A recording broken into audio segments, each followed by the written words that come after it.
This time on Video Game Tango, 11,000 Meta employees are learning what it feels like to get zucked. We've elected a Kingdom Hearts fan into Congress. Squeenix is doing NFTs. Capcom is giving PC gamers what they've been asking for. Cyberpunk is getting a tabletop game. Gears of War is being made into a movie and an animated series. And AMD has new graphics cards for us. Nick here, and if you're American and didn't vote in the recent elections, I hope your save file's corrupt. Hi, I'm Elon Musk, and I'm blue check certified. My name's Andy, and welcome to this very sexy edition of Video Game Tango.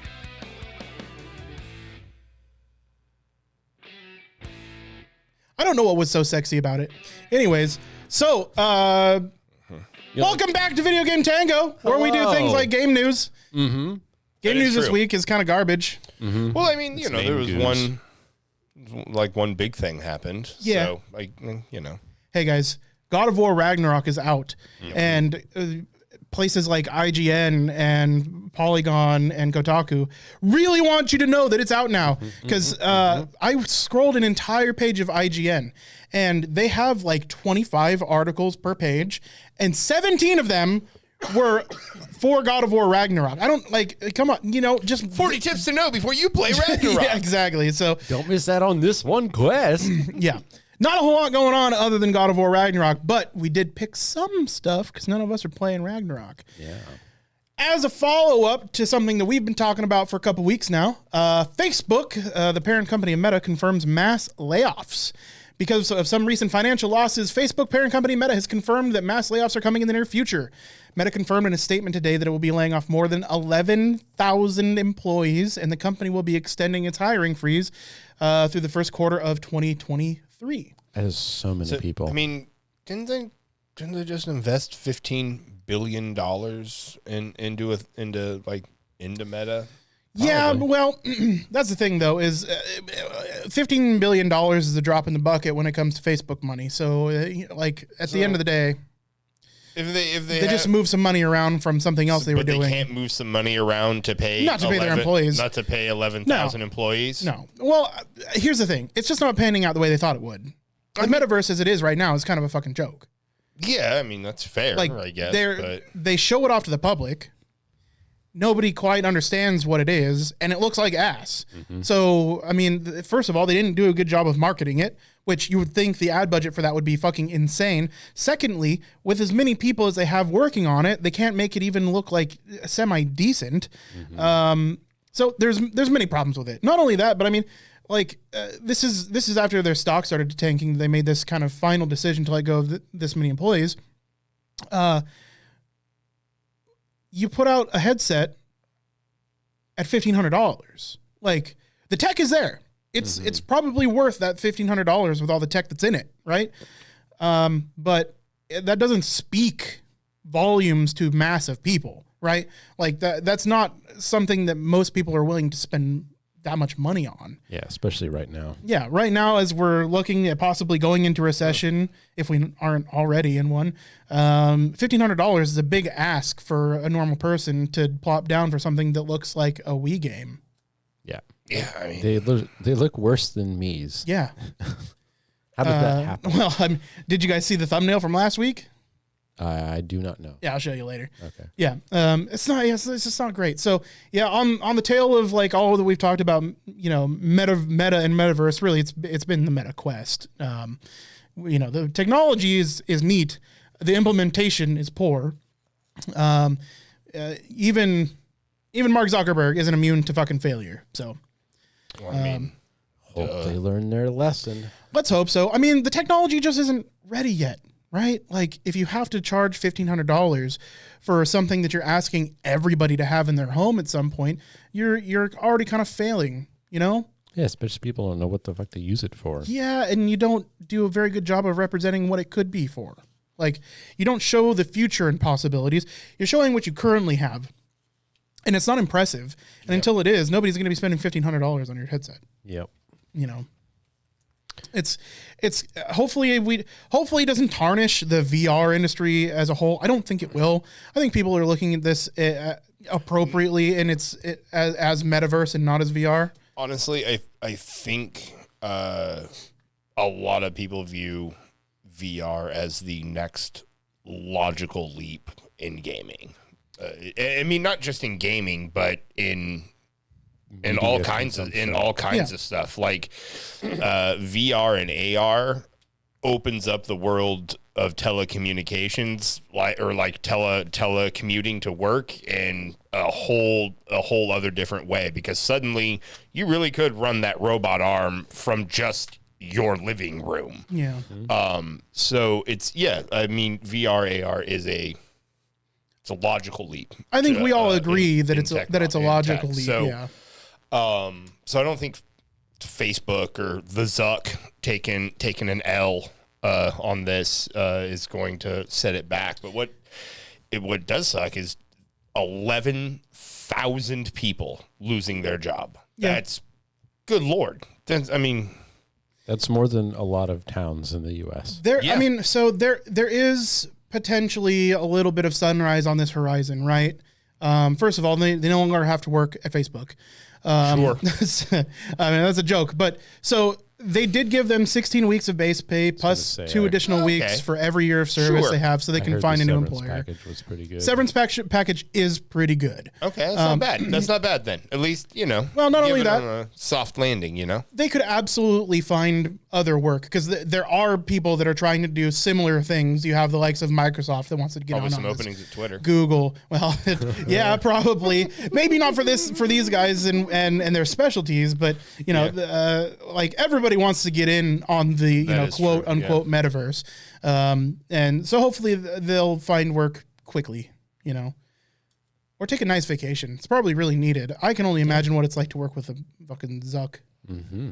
Definitely. Yeah. Well, on slightly brighter news, recently Maxwell Alejandro Frost has been elected to the House of Representatives in Florida and is a notable Kingdom Hearts fan. I mean, that's got to be a record, right? Not only, I think, the youngest, if not one of the youngest elected. He's 25. I'm pulling a number out. Lord.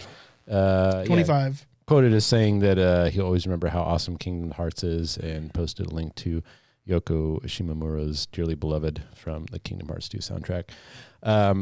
If anyone is going to navigate the internecine Byzantine politics of the United States, it's someone that can understand the story of Kingdom Hearts. Understand the story of Kingdom Hearts. That's just a little crazy to think about, right?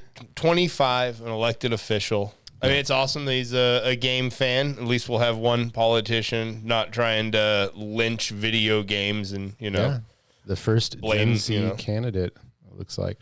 So, like, when I was 25, I think I was still tipping over porta potties for fun at that point. So, like, I just can't imagine, some people are built different. Yeah. I mean, given that the average age of the U.S. reps is like, that's a breath of fresh air, especially in Florida. Yeah, especially in Florida. Yeah, no, definitely. It's kind of mind blowing. It happened in Florida. Yeah. We just watched a GIF of a man in his underwear running through the swamp eating cheesecake. So, constituents. Look at that, Uncle Jimothy. You made it. Hitting your 15 minutes. You got something for us, Josh? I do. So while you took us in a fun humid direction, fun humid direction, I'm gonna dip us right back into it. So I mentioned there would be some openings at Twitter. Let's talk about Twitter some more. Oh, fun. So I don't know if we talked about it just in after the podcast last week or in between there, but for the low price of $8 a month, you can be verified too. Mm-hmm. So of course, already there are rampant fake accounts, and game developers have not been missed on that one. So a fake Valve account came out talking about how they were excited about a new console launch and all of this fun jazz. My. Now, they had an altruistic point at the end, but what was more interesting was Nintendo America, blue check mark, not Nintendo, announced that they were bringing Mario Galaxies to Nintendo Switch. And then when they started getting flack, they posted a picture of Mario flipping everyone off. Nintendo has since dispatched ninja. The hit squad. Hit squad of ninja to come and get them. Now, after I believe they're called the Koopa Troopers. After the fake Valve people, which they definitely misspelled the name and all that stuff, they made a second post, and I'm going to go ahead and just read it directly from them here. Let me see if I can find it real fast. So the fake account... Basically, we're doing it on purpose to bring to the attention what had happened. They came out and said... Event. I should have had. I did see it in the article. I'm going to go ahead. I'm just going to go ahead and cut to the chase. Yeah, paraphrase. Cut to the chase here. So Twitter Blue is a problem. Misinformation is so easy to spread, and the damage it can cause can have real impact on people. Much more of an impact than a fake game announcement. You now own a massive platform, and this is what you choose to do with it. Do better at Elon Musk. Now, 500 people with a blue check mark named Elon Musk got that. But hopefully the owner of Twitter is also one. So at this point, you have to check the check and make sure the verification is verified. And everyone is now dumber for having heard me say that. So thank you, Elon Musk, for yet another wonderful, wonderful thing. I did like, honestly, Mario flipping everybody off. That was it was charming. I'm sure Nintendo didn't find it amusing. No, of course not. I think I saw today, for some short period of time, in Elon or whoever's attempt to fix this, they added a new check mark, a gray one that says verified. Yep. And they added it to seemingly random people. They notably didn't add it to accounts that have been extremely vocal against Elon Musk. And then within a few hours, they just removed it again. Yeah. It's they have no idea what they're doing over there. No, they really don't. Because what Elon Musk does is he thinks he has a brilliant idea, and he thinks that he's thought of it all the way through. He's playing 4D chess way ahead of everybody else. Then he implements something, and then just the stupidest problem exists with it, and he just gets rid of it. No, Elon Musk is a common con artist. Anything he proposes is to juice up Tesla stock, the one company he hasn't driven into the ground, and SpaceX. That's and the only reason that even still exists is because the government was like, we don't NASA anymore. Here you go. So you do it. You do it. So Elon Musk's Hyperloop. Sorry. Yeah, we're no need to holes are great. Too into the fucking weeds on that, but it's just be aware, guys. The blue check mark ain't shit out there anymore. So we breezed over it, but I actually loved the fake Valve announcement. Right? First of all, that art, man, Ricochet, Neon Prime. So Tube TV in the background. The tweet reads, "We're excited to unveil Ricochet, Neon Prime, our next competitive platform this Thursday at 10 a.m. Pacific time. Can't wait to see you all on the grid." I think the article pointed out Valve would never use the word excited. No. Dude, Jesus, I wish they'd had hidden a 3 in there somewhere, so the Twitter sphere actually would have set on fire. One in the metadata or something. Maybe if they had hidden a 3 anywhere in there, that would have been the gaming news. God of War Ragnarok, forget about it. The Half-Life 3 is happening, right? All they needed to post as a fake account was the number 3. Yeah, and immediately people would be like, they've never said that before. Oh my god, 3 Half-Life. Yep. It's just, Twitter was already a cesspool.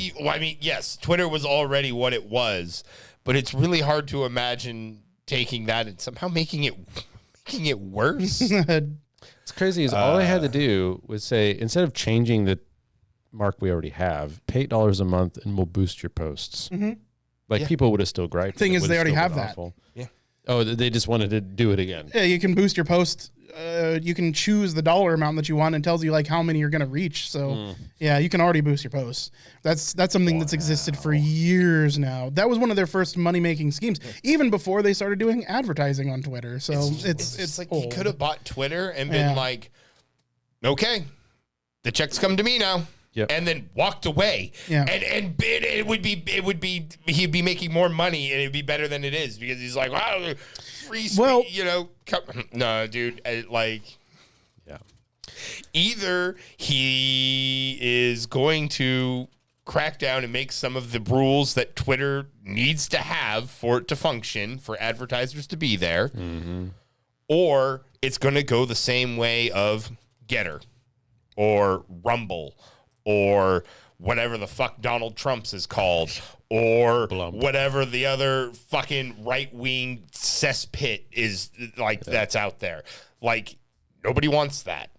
Yeah. Like, not even, like, eventually, you know why Rumble and Getter and all of those fucking things don't work is because the right-wing mind feeds off of conflict, and they're all over there agreeing with each other, and they just don't get the same rush as owning a lib. There's no libs over there, so, Somebody did the math of how many verified people there are on Twitter. Like, that number exists, but they did the math on how long it would take Elon Musk to recoup his cost for buying Twitter if all of those people started paying $8 a month, and the number was ridiculous. It was like Thousands of 100,000 years. years. Yeah.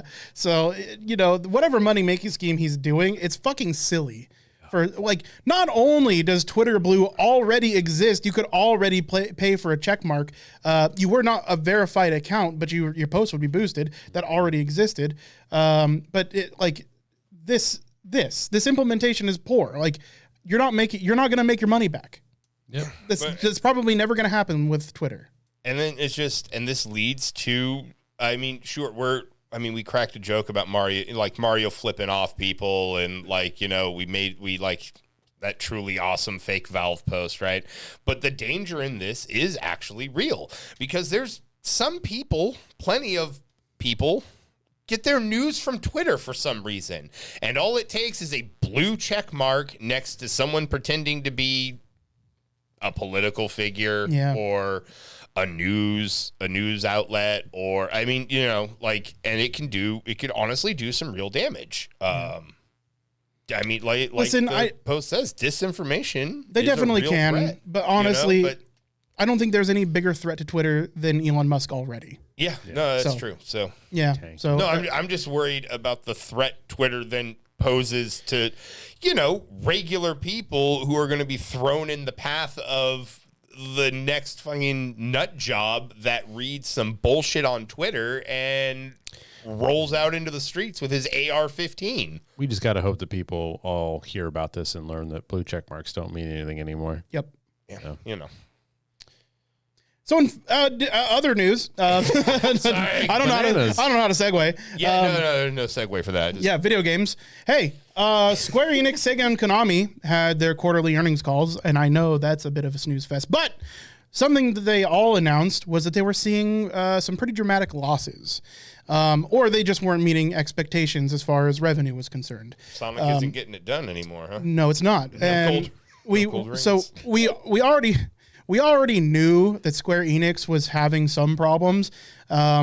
Even as recent as just a few weeks ago, they dropped IDOS Montreal, the people that bring us Tomb Raider, Deus Ex, like wildly positively received video games. Like Final Fantasy 16, right? Isn't that like one of the most popular games? Like Final Fantasy, sure. the MMO.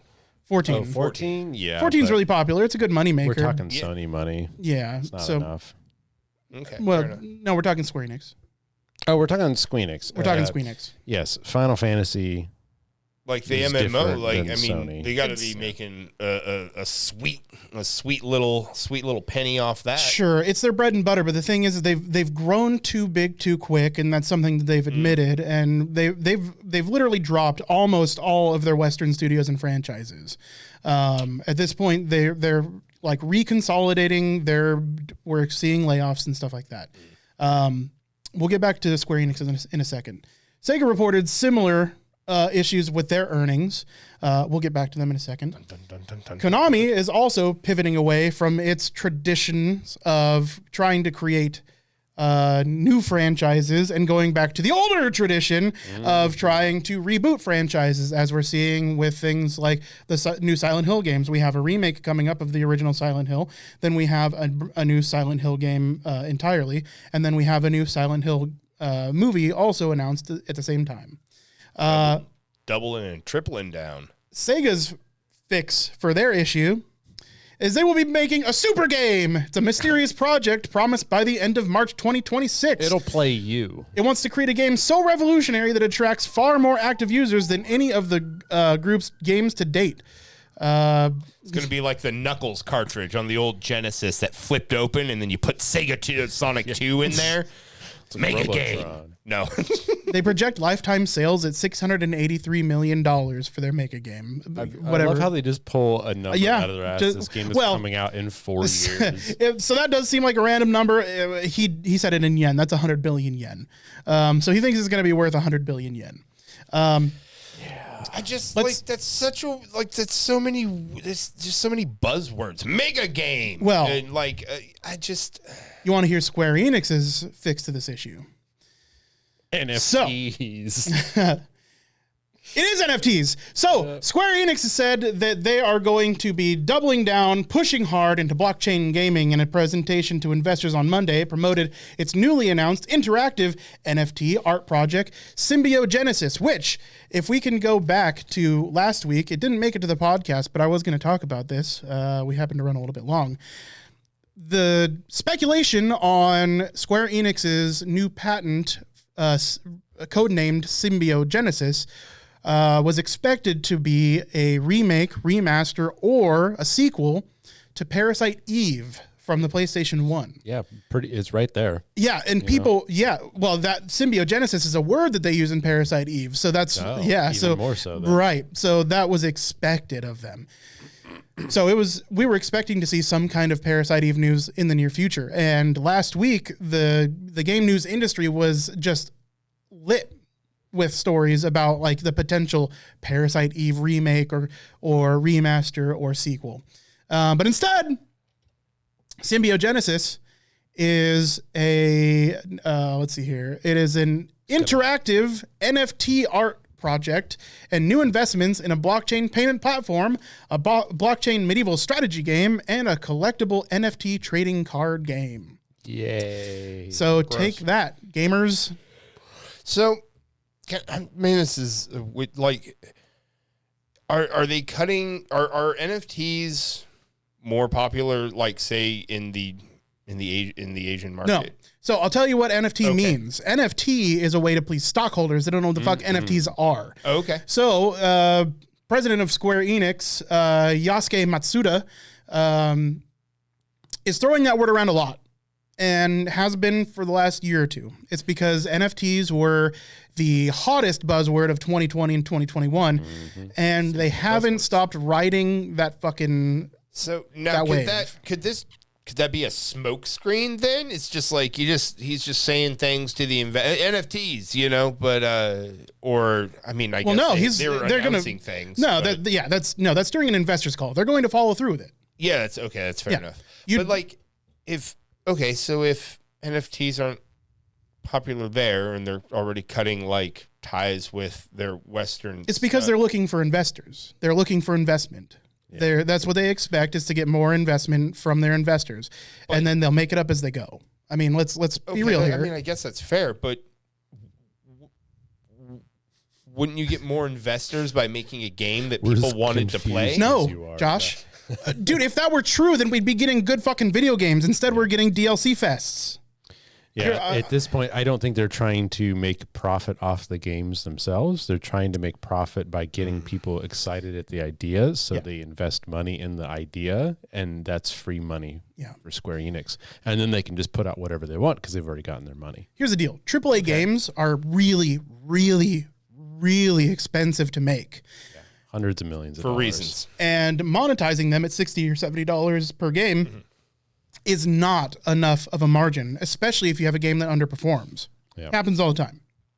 That kills franchises. If they made a better game, it wouldn't underperform. Not necessarily. There are a lot of good games that don't get great sales. That's true. Yeah. That's true. So, I'm sorry, I swung in the dark. So AAA studios are looking for other methods of monetization. I mean, we've been watching the genesis of third-party monetization schemes for a long time now. So if it's a third party, that doesn't make them money, does it? Third- I mean, I guess a Third-party little bit. monetization Yeah. scheme. Yeah. So scheme, they're getting yeah. outside money Yeah. from Right. investors. They're getting money from that isn't from like direct sales of their game. Yeah. So, yeah, Square Enix seems to really be digging the ideas of NFTs. They don't seem. I mean, here's the thing: a lot of Japanese companies, a lot of Japanese gaming companies, are very old school thinking in that they anticipate their cost to create a AAA game to be made up for in sales. That just doesn't happen anymore. The gaming market hasn't changed prices in 2 decades. Where everything else in life has. So far, video games have been nearly recession-proof. And in order to make sure that they maintain a good enough amount of sales to get the games in people's hands, they have to look for other ways to monetize their game in order to make solid profit. Like they need microtransactions, Yeah. DLCs, games as a service, season packs, all those things, those extra tack on cosmetics, But even more especially because most of these big game companies are no longer private companies. They're almost all publicly traded now. So you have to please your investors with big sales numbers, with big monetization schemes. Otherwise, you're going to be losing investors, you're going to be losing stock price, you're going to be losing customers. So they do have to come up with these monetization schemes. It's an unfortunate side effect of the fact that video games have been recession proof. I guess. I mean, I don't know. It's to me, it seems. Well, that's the thing. Well, what I said earlier is these game companies have gotten too big. Yeah, too big, too fast. The monetization schemes drive away players in some cases. They don't, though.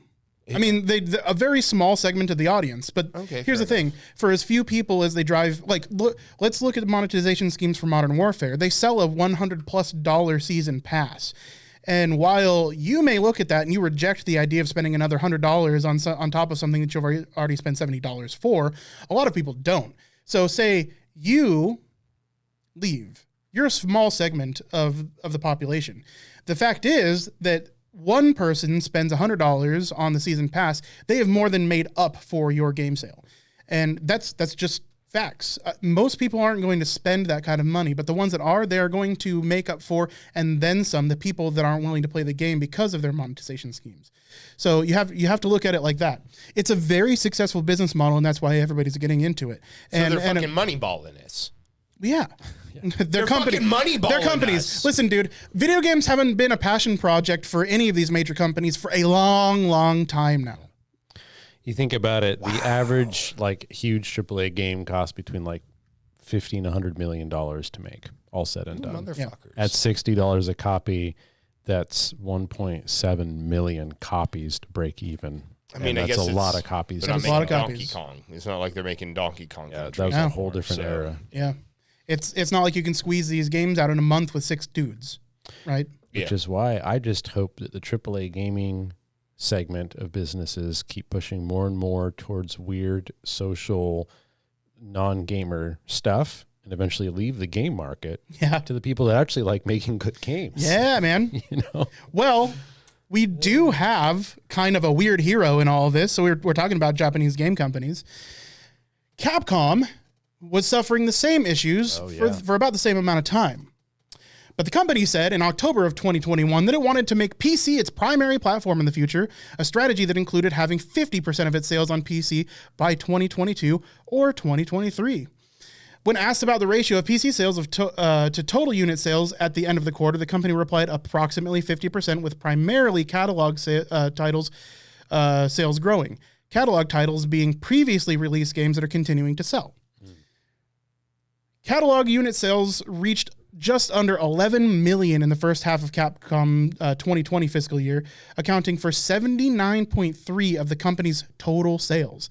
That number increased to 13.2 million in the first half of 2021, but the percentage dropped to just 66.7% thanks to the success of Resident Evil Village. So because they put out a flagship title, making them a lot of money, it actually decreased their sales of their catalog unit sales but it netted them a lot more profit. So like, Yeah. it's actually kind of crazy to see how well the sales are doing of their catalog units and how well they do against a brand new title. So they're showing that they're just increasing their sales by massive margins by just putting out their newer titles plus their old games on Making PC. your games available. Yeah, that's all they're doing. 90% of people who pirate games do it because they can't easily Play the game. the Yeah. game. You know, So- you make it too difficult to get. Yeah. So we have Capcom who's selling their games at reasonable prices, especially their back catalog.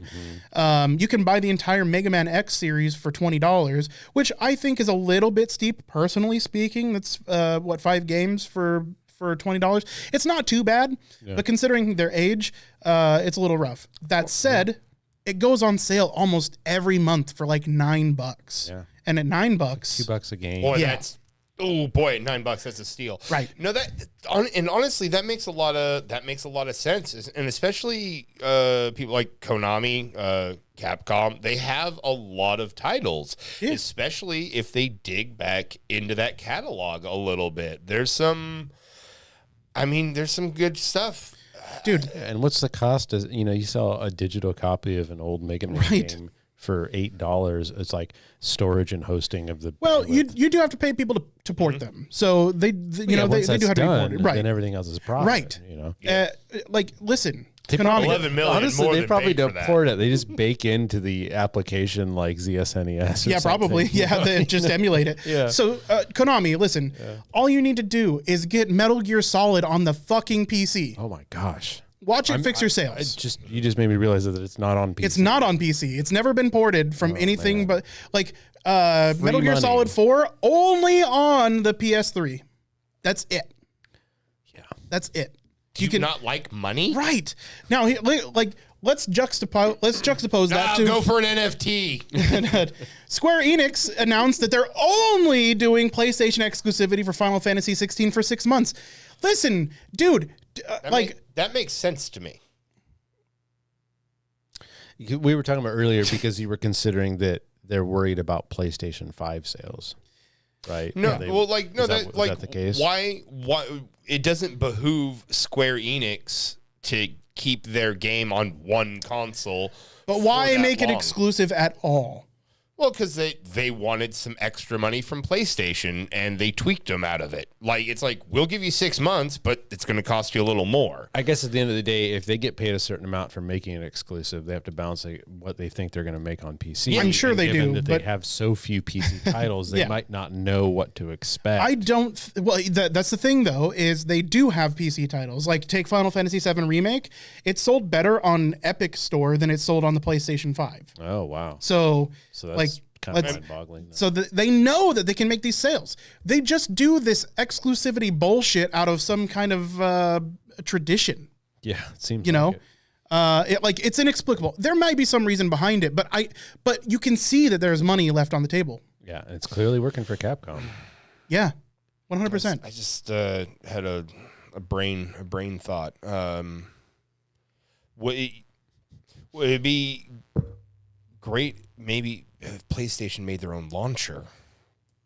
That's what we need. That's what. Yeah. No. Follow me here. Okay. If PlayStation made their own launcher, then I could play Ragnarok a lot sooner. Oh, Guys, that's just true. make your own launcher and put it out there, and put on some wonderful PlayStation titles out there, and I will buy them and play them on my PC without having to buy a PlayStation. Hey. Please and thank you. Yeah. I mean, just get Sony, SquareSoft, fucking Konami. Like, exclusivity is dead. Stop it. Stop it.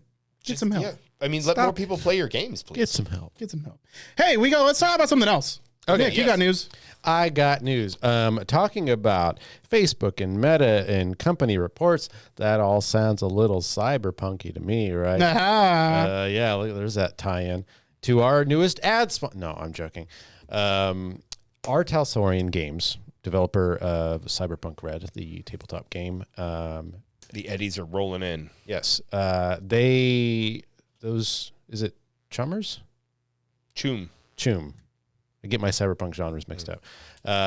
Yeah, they made the Cyberpunk 2077 game went through everything the game went through. That's a whole story. But it's getting better. You've been It's playing fun recently? now, dude. It's fun now. It's fun now. It's which great. Is what There's anyone- trendy umbrellas even. That's all we wanted. I heard they patched the umbrellas recently. Yeah, they now choose different colors. in case you were worried, boobies no longer clip through clothes. So Oh yes, you know they fixed that too. Clippage is a real problem in the future. But no, something interesting, something up my alley. We have tried to play some Cyberpunk-esque tabletop games in the past to middling success. We have one that is currently middling successing because it hasn't yet happened, but it's in the works. But our Telsorian is working on a Cyberpunk Edge Runners and the Cyberpunk 2077 game specific, what's the word I'm looking for? Box starter set in that timeline and universe. So Cyberpunk Red is normally set, I think, in 2045, which they still plan on supporting with splat books and like. But they're making a new starter set for Cyberpunk Red, specifically themed around the anime in the game, which is perfect to get people into tabletop gaming. I mean, fantasy and orcs and elves and D&D might not be your thing, but if you like sci-fi, you like Cyberpunk, this is like an NFT, but real. Like you get to own your character because it's a character sheet in your hand and you get to make your own decisions and you don't have to buy any kind of blockchain. So yeah, that was exciting. This new box starter set, I do not believe it has a release date or pricing. But yeah, probably within 6 months or so. I imagine box sets aren't super hard to make. But yeah, this really is neat. Doubling down on the Edge Runners tie-in. Boy, Edge Runners really was just a breath of fresh life into Cyberpunk because it revitalized gameplay going through there. It's helping them to inspire some more tabletop stuff. I mean, I gotta say, it's pretty preem, Choom. Pretty preem. Yeah, the anime was so good, it made the video game better. Yeah, no, really. It did. Yeah. It did.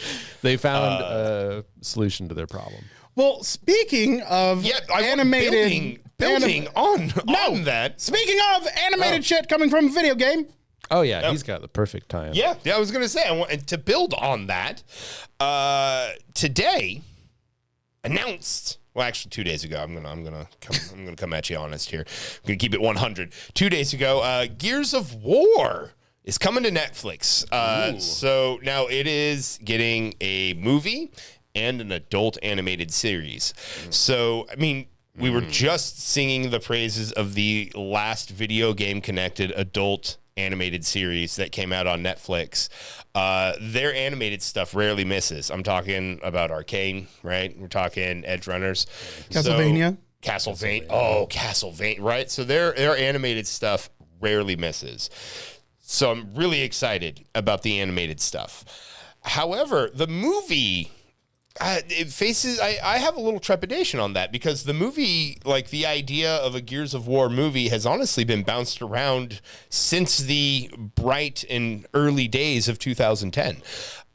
So it was over at Universal at one point. I think, who else had the rights of it?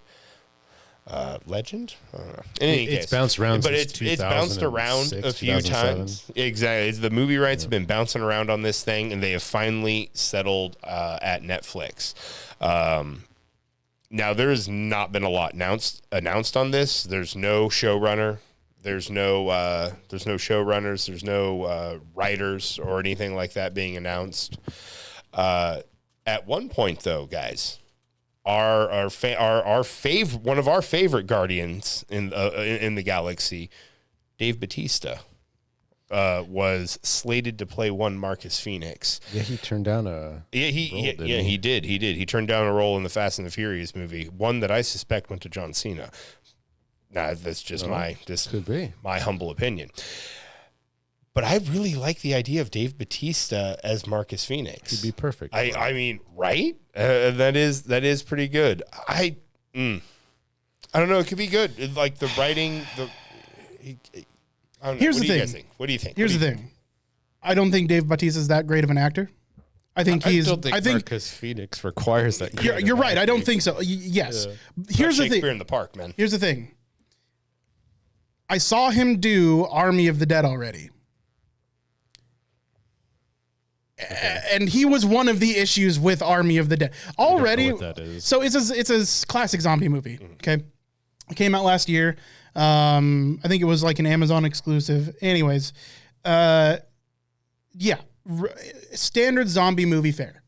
Okay, and honestly, Dave Bautista's performance in it made the movie worse, which it wasn't a great movie to begin with, right? It's really standard zombie fare. It's exactly what you would expect when you say zombies have taken over Las Vegas. People need to infiltrate Las Vegas for a mission. I watched a review of that movie. That movie was awful. It was bad. Yeah. It's not Dave Bautista's fault. It was bad. I wouldn't say it's entirely his fault, but he definitely wasn't good in that movie. I'd So say how come- using his how come when a- acting in a horror movie that was bad is not a good baseline for whether he'd be good in a more serious game. So it's Yeah. well, it was relatively serious of a movie. It was. Yes. wasn't. Also, I saw it. You didn't see it. I watched an hour-long video tearing it apart. Yeah. It Army definitely of the took itself Dead. pretty seriously. Okay, what were you saying, Josh? I'm just saying, whenever it's, quote unquote, good actor, it's like, oh, well, the writing was bad. They did the best they could with it. But poor fucking Dave Bautista, you're just like, nah, fuck that guy. Movie sucked because of him. The only good role that I've ever seen him in was in oh my god, why can't I think Guardians of the Galaxy? no. He's great as Drax. He is great. He is great. That didn't require any acting though. That's true. Yeah. God damn it. What's the runners? It's a beloved the new Blade Runner. Blade Runner. movie. Oh my god, dude, that I mean, that he was hurt. a Bond villain. 5-minute part in that movie. He had a 5-minute part that he Who was would you really good. have play Marcus. I don't Phoenix care then? that they look like Marcus Phoenix. That doesn't matter to me at all. Just put a good actor as Marcus Phoenix, and I'm okay with it. They don't have to look like them. They can be in that armor for the entire goddamn movie, and all you need Jackman is the is head of fucking somebody Marcus to Phoenix. act. Yeah. You know who I thought would actually kind of look like it and is clearly doing well? The guy who is playing Andor. If you just got him to gain 150 pounds of muscle, he'd look like Phoenix, and he's a good actor. So that would be my only issue with Dave Bautista. Is it's like I don't know. Diego Luna. I don't know that. I just don't trust his acting chops because I think you can do a really good Gears of War movie. That setting is fucking terrifying. Yeah. And to get somebody that can play that is a multifaceted actor in that position, not just somebody that plays a really good action role, but somebody that can act dramatically, I think is important.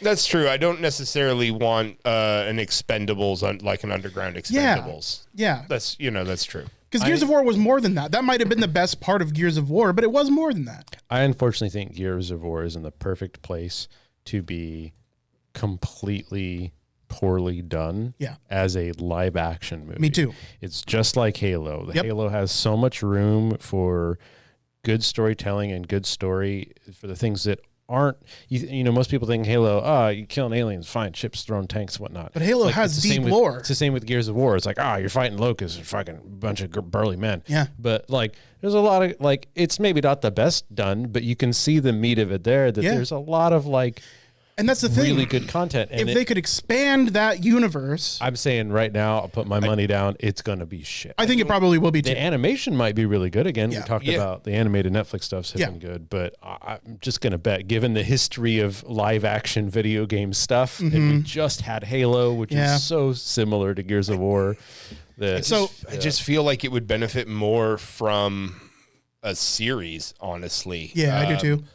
Yeah, that's the thing. Is the enough. idea. A movie, sure, movies are okay in some, but in stuff where there's lore and you want to deep dive, 2 hours isn't long enough to develop a character thing. So if it's a movie, I'm honestly, I feel Expendables Underground is probably what we're getting. Yeah, and Chad brought up a point that I immediately had the same thought. I think the best way to do Gears of War is to treat it like it's a World War I or World War II movie. Yeah. Right? Bring back that hopelessness, because that's what Gears is about. It's humanity barely surviving as long as they can against an overwhelming force, trench warfare, Yeah, and over and over and over, it's reiterated that the only reason humanity's still around is because we're fucking scrappy. Yeah, that's all we've got. Yeah, that's all we've got. Like that we're outnumbered, outgunned. Their technology is somehow fucking better. It's very similar to a Halo Covenant situation. Things are extremely dire, and we're learning to adapt over like a generation, because Gears of War spans like 20 years. I'm very relieved that we have the entire Netflix board of directors in our podcast. Yeah, to listen to this, because otherwise that show's going to be bad. Yeah. I hope nothing but good things, because Gears of War, I think, is a property that you can do a lot with. It's extremely malleable. Yeah. Give us an expanded universe from the Gears of War universe, and that would be fantastic. And plus, they won't have the Halo helmet problem, because no one wears helmets in Gears of War because it gets you killed. It gets you killed. Amen, brother. That's how the logic works in that universe. There was only Carmines use helmets, except for Carmine Prime. Yeah. So real quick, before we wrap things up, I want to just bring up graphics cards real quick, because we talked about graphics cards the last few weeks. AMD has announced their first round of video cards. Two of them, they're going to have their flagship. It's going to be called the RX 7900 XTX. And then the next one down the line is going to be the RX 7900 XT. Oh, so okay. Just minus an X. So yeah, it's a whole goddamn thing. So the XT and the XTX are going to be hitting shelves December 13th, so just about a month away. Some exciting news from them, though, is it looks like, and this is just based on NVIDIA's AMD's slides, but it looks like they're going to be really competitive with the 4000 series of NVIDIA cards. Are they going to catch on fire like these ones? Here's the cool thing: is they're not using the new plug. That is a cool thing. Yeah, they're not using the new power plug from the 4000 series. No, they are using your traditional 8-pins. And last week I was saying, if they were to be competitive, that they would have to do 3 or 4 8-pin power plug solutions. Fortunately, no. They're both just 2 8-pin power plugs. You shouldn't need to upgrade your power supply just to run these guys. They should run with pretty modest power supply requirements. One of the things that they said, well, first of all, let's take the battle of AMD versus Intel in account for a second real quick.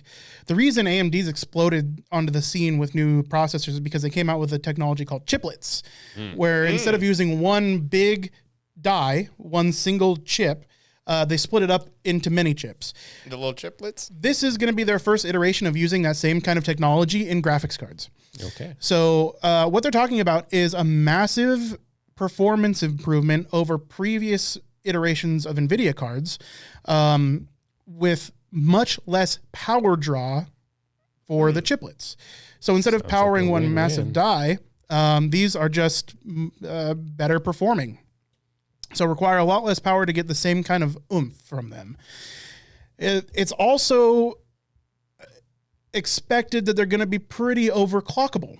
And that's because some people have early versions of the driver set for these cards.